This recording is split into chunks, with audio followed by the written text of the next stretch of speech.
আসসালামু আলাইকুম। আপনারা কেমন আছেন? ছোটো ভাই বোনেরা, আশা করি সবাই ভালো আছে।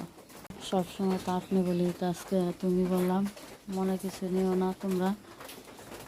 তো বৃষ্টি কালকে সারা রাতে পড়ছিল, সারাদিন প্রচণ্ড, এখনও আছে, ঝিরঝির করে পড়তে আছে।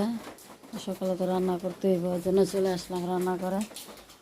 ঝাড়ু দিয়ে বৃষ্টি কাঁচা, তারপরে এখানে আসছি রান্না করতে। এই অবস্থা এখানে, প্রচণ্ড বৃষ্টি। এদিকে ছোটো মেয়েরা বারান্দায় রেখেছে, আমার বড়ো মেয়ের কাছে কান্নাকাটি করতেছে।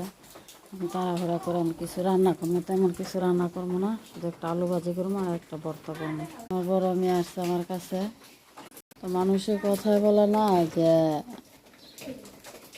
স্বামীর বাড়ি যদি আচ্ছা লয় তো স্বামীর বাড়ি ভালো, আর বাপের বাড়ি যদি রাজপ্রসার হয় তো বাপের বাড়ি বিয়ের পরে না থাকাই ভালো, স্বামীর বাড়ি থাকাই ভালো। কারণ স্বামীর বাড়ি যদি কুড়ে ঘর হয়, কুড়ে ঘরে শান্তি। আমি ছোটো ছোটো আলু এগুলো ভাজি করবো, তো শুটকি ভর্তা করবো। এগুলো তো এখনও রেডি করি নাই, তো করবো। আল্লাহ হাফেজ।